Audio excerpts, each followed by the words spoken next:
Welcome back to the Advanced Selling Podcast, the longest running sales training podcast history. I'm Bill Caskey. I'm Bryan Neale.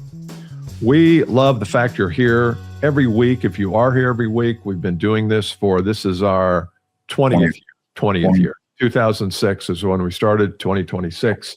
So we have been at it for a while, and we love our listeners, and we'd love for you to connect with us on LinkedIn.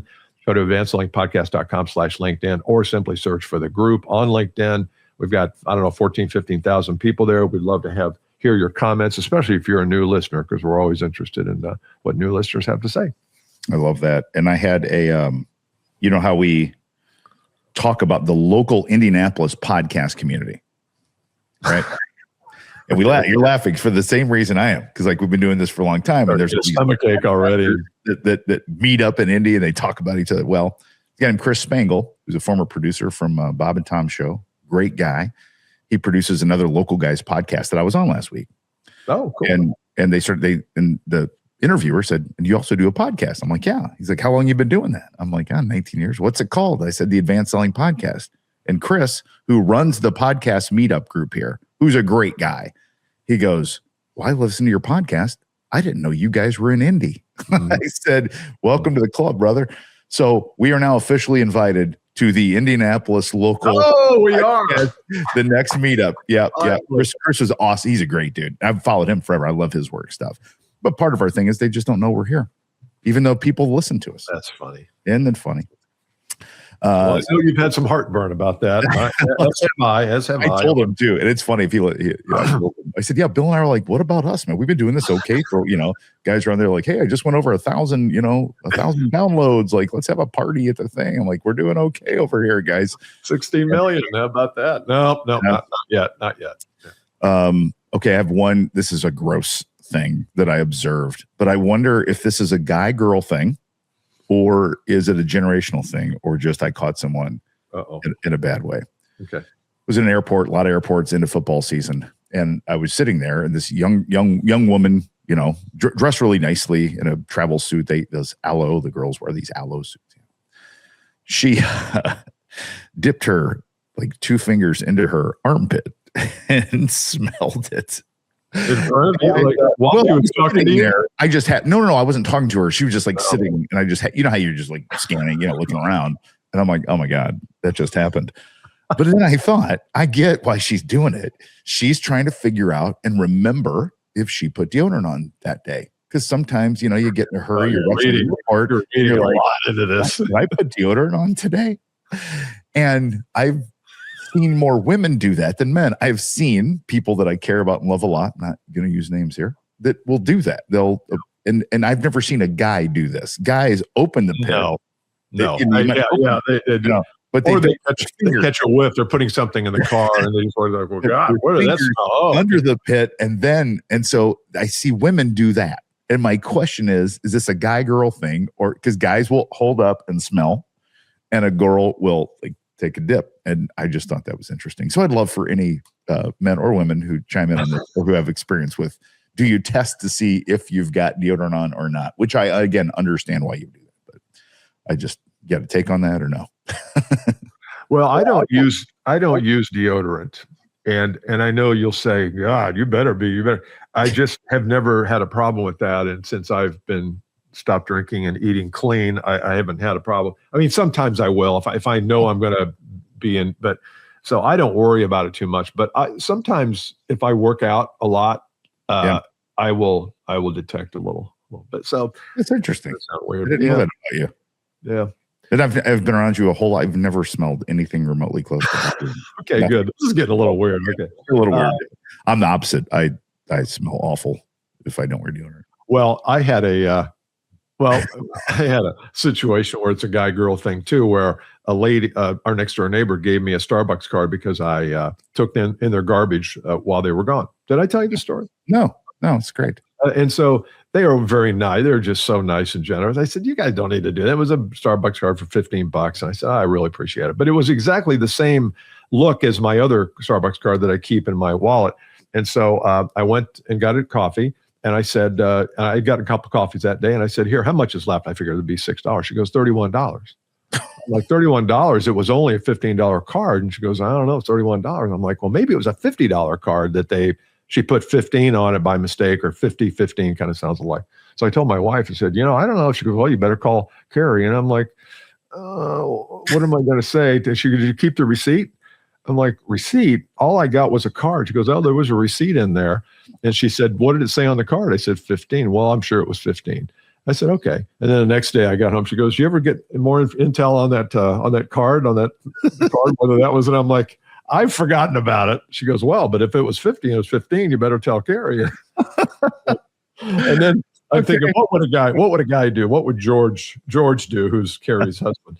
He would say, I don't care. I don't care. Yeah. Oh, we give you the 51. Good on you. Thanks for taking our trash out. It's like, exactly. Instead, every time I walk through the doors coming home, I'm like, I get a little heartache. I'm like, okay, am I going to get questioned today? Honey, can I see our gift card ledger, please? To make sure that I think I gave the Caskeys serial number 1000425, and it should have been 4. Yeah, can we retrieve that? Can I call Starbucks? Get that. And now I've got to go over, to the Johnson's house, because I think I gave them bills. And we're going to undo that transaction. It's so true. Oh my God, we're in trouble. Okay. Okay. We read back to our list. So last week we talked about 3 of the 6 frameworks that we believe are important for us all. And I say us, not just you, but us all to keep in mind as we seek to improve our mental health and sales. This, again, we'll put the webpage that has all of these episodes in the show notes. We talked last week about being detached. We talked about being obsessed with your customers' problems, which allows you to not think about your problems so much. And 3 is personal agency. And so today we're going to talk about 3 more. And so I'll read the first one. And then the way we've been doing this is I'll read it, Brian goes, and then I'll come back and finish it up. Abundance keeps your stress low, because when you have this belief in abundance, you're looking out and you see nothing but infiniteness, or nothing but plenty. And it doesn't have to be infinite. And that's because if you have a territory of 400 dentists in your territory, it's not infinite, but you're probably never going to get to them all. So what do you do in your life that helps you buy in and embrace this idea of abundance? Yep. This is 2 parts to me. It's philosophical and mathematical. How would I say that? Yeah, mathematical. Is that a good word? Okay. I'm gonna check myself. First is just philosophical. It's just believing, kind of back to some of the spiritual things we talked about. You may not, if you believe in a God or something greater than you, good. If you don't, they're just believe in something bigger than yourself. That's the first part. And if you're a quantum physics guy, which I love, there's all sorts of proof now about this stuff. That this all the same energy is. We got to believe that we're all tapped into the same energy. You just do, and all those that feeling is the first step. That's the philosophical part. Mm-hmm. And there's just too much evidence that there is. Plus, the world's just more fun that way. You know what I mean? It just is. If you think of that energetic connection between all things is great. So that's the first part I always talk to people about. The second one is just mechanical, and you just mentioned it, Bill. If I call on dentists in central Indiana in the 765 area code, and I go to ChatGPT and say, hey, can you please give me a list of how many dentists are registered that have an area code of 765 in central Indiana? How many are there? And then you're going to get a number, and that number is going to be, even if it's 400. And then I say, okay, 400, I'm doing business with 100 of them. So there are 300 that I'm not doing business with. If I just get 10 of those this year, I'm going to make my year. Yeah. Right. It's a really small number, and you can do that for anything. You can do that in any business, in any situation. Absolutely. Look at the gross, as they say, the TAM, total addressable market. Yep. That's and then look at how many you've got. And I guarantee it's a microscopic percentage in most cases. Oh, so true. That's the mathematics or the mechanics of it. And it's, and there's that. And there's also, are you selling the 100 that you're selling to everything you can sell them? Oh, great. Chances are you're only 20% penetrated anyway. So there's the 400 you're not selling, plus there's the 90 who could probably buy more stuff. And so we have to always be thinking, where is the abundance, and identify it and say, okay, it's not only new customers, but it's also existing customers. And before you know it, you'll have a number that's massive, and you'll never be able to get to them all. So cross that off your list. I'm going to try to sell to everybody. No, you're not. You're not going to get to them all. And you'll spend way too much time with people trying to sell everybody. And in the meantime, people be walking by you with checks, and you'll never see them because you're too focused on somebody who's not going to buy. Yep. Yeah, that's so true. I love the differentiation between philosophical and mathematical. Yep. The world is, I wrote down here, the world is bigger than you. So if you don't have any kind of religious proclivities where you feel like there's a power bigger than you, the world is bigger than you. Your marketplace is bigger than you. I mean, physically, it's bigger than you. So this is not about tapping into some kind of spiritual dimension, although it might help too, but it's more just physically, you can't get everywhere. You just can't. There's just no way. You can't get everywhere. It's mind-blowing. Yeah. It's irrefutable and mind-blowing. Yep. Wow. That's a big one. Can we clip that out? I love it when Joe Rogan says, can we clip that out and use it as a promo? Okay. Don't hide that or anything. Okay. Number 5, clarity of process keeps you confident. The reason I put this one here is because I believe, and you've heard us talk about it here, that if you're lacking confidence in any area of life, let's just say business, but any area of business life, like how to negotiate price, when to bring up terms, how to call it a level higher than where sometimes you end up. What is the area of lack of confidence, and what are you not clear about in that area? Clarity yields confidence. Sitting on top of the mountain doesn't yield confidence. More reps where you're doing things wrong does not yield confidence. What yields confidence is clarity, is understanding, okay, I need to be better at talking about money. Okay, I'm going to study how to talk about money. I'm going to study how not to, what to bring it up, when to bring it up, how to bring it up, who to bring it up to.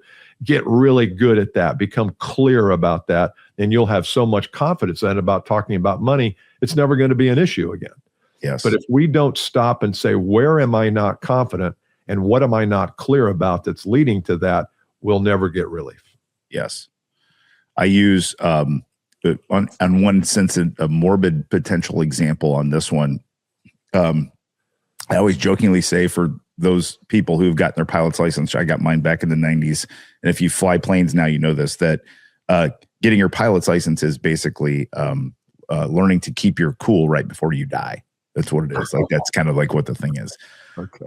And I watch, there's a show called Air Disasters on Smithsonian. I watch it daily, and it just it breaks down, airplane crashes. And I follow people on TikTok that do these analyses of these things. But one of them had a TikTok yesterday. This guy I follow, and he was answering a question. He said, someone asked him a question: Can a plane land without its engine on?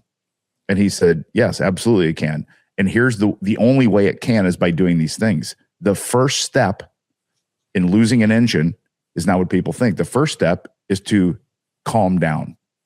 Once your engine's out, your panic, well, you got to get your mind clear, because that allows you to get into step 2 and 3. So step 2 is fly the airplane, which is I do all these mechanical things now. Step 3 then is I go through the lost engine checklist. Step 4, I navigate and find a place to land. And step 5 is I communicate that way.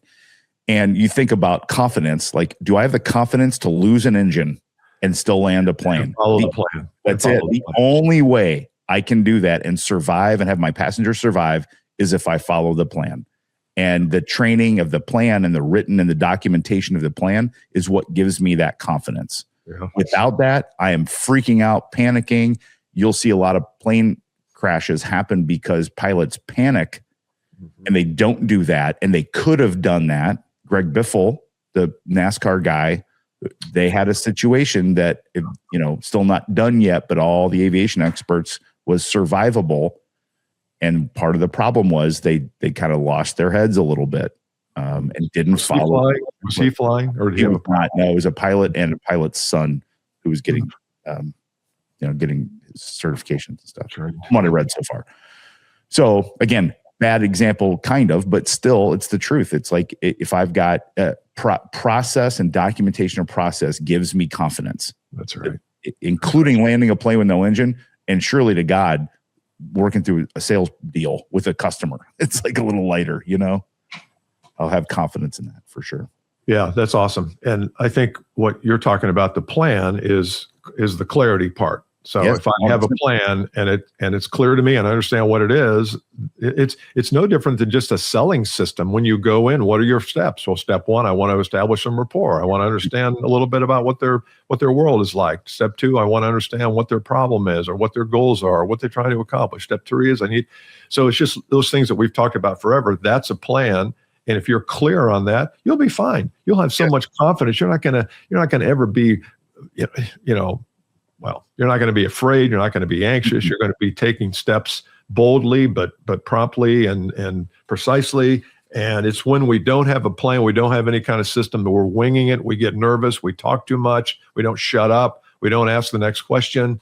And then we don't get the deal and we blame it on the prospect. That's it. That's it. Right. Let's go to one last thing on that. You could have a process for handling objections you've never heard before. Just have a system for that. Like, I've never heard that. That's a great thing. Here's what we do with that. We don't know things. We document them down. We go back, unpack them here, and come back with our answers later on. It's like that process stuff just really chills everybody out, including your prospects. It does. And yet we're not process people generally. So, okay, let's go to number 6. Speaking of process.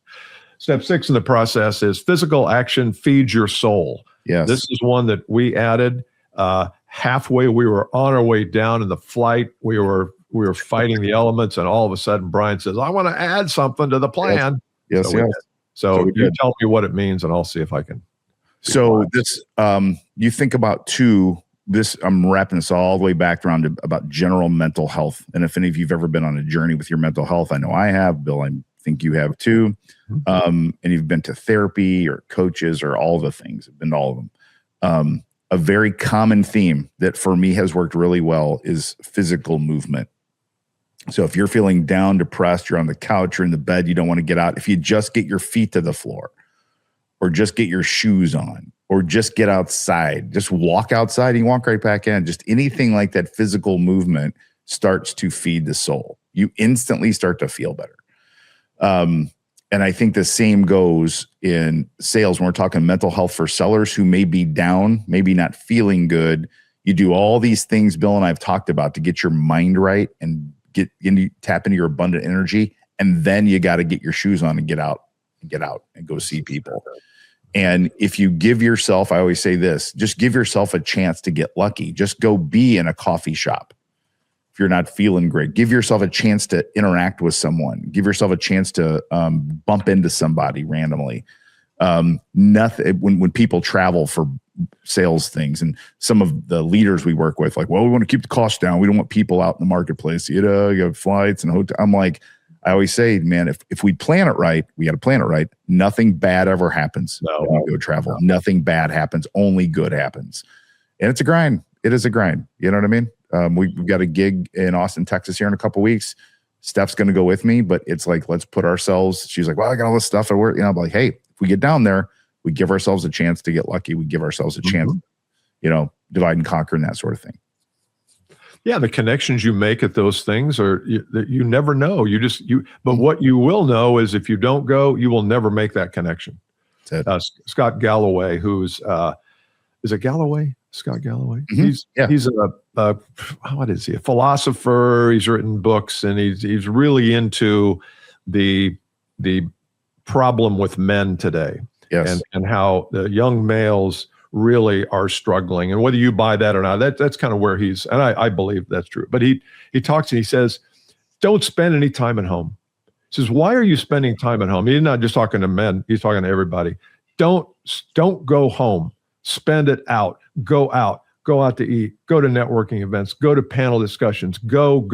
Never be at home. Nothing good happens at home. And he doesn't mean like spend all night out. He just means that don't go home at 5 o'clock and turn on the TV and watch for 3 hours. Go to a PTO meeting, meet somebody, see how the world is working. Because if you haven't been out in 6 months, you don't know how the world works. The world works differently today than it did then.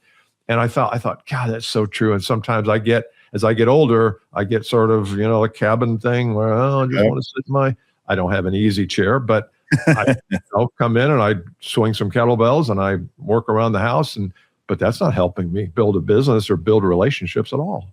Yes. I just listened to a video of him this morning and bought a book that he recommended. Oh, you did? Yeah, literally this morning. Oh, wow. Okay. Leisure, So the basis of culture. So you're talking about physical action. It could be exercise, but it also could be being physical action of behavior, like going out, going to an event, meeting people. The setup was physical exercise. The practical thing for you listeners in sales is going to an event, going to a popular restaurant or coffee shop where a lot of business people interact, inviting your connectors to go get coffee or breakfast or lunch with you or anything like that.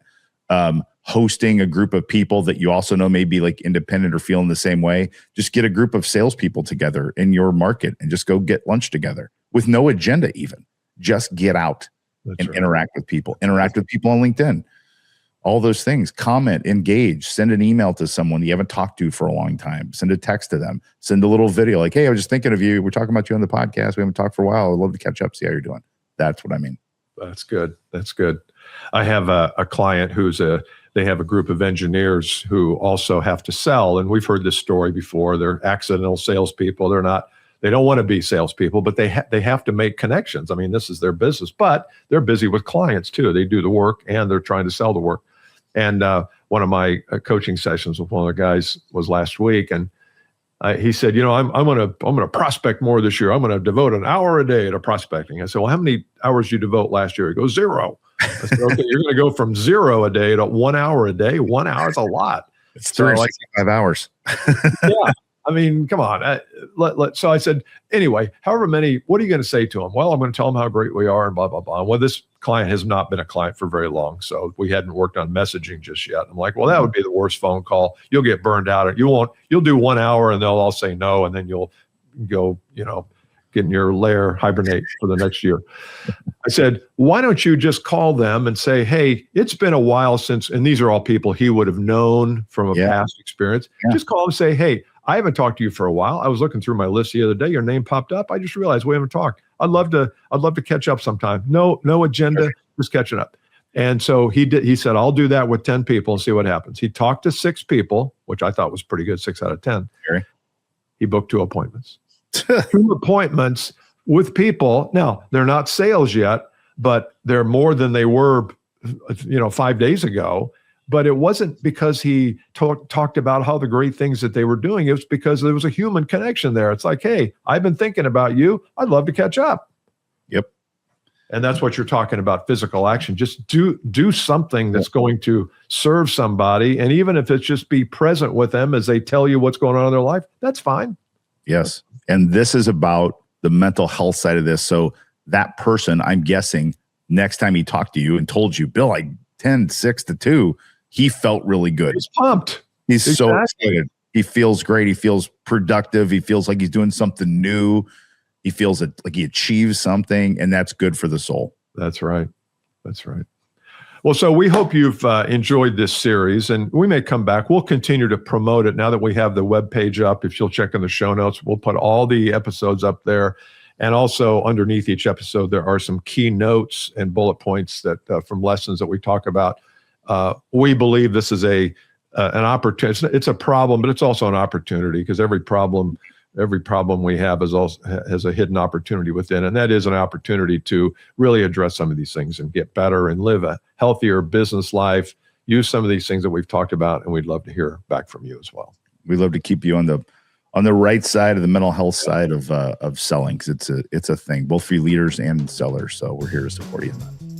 Awesome. Good job. Let us know how you do. Go to advancedsellingpodcast.com/LinkedIn and either join the group. If you're part of the group, just shoot us a message and let us know if you enjoyed this or not. And we'll talk next time. Bye. See you.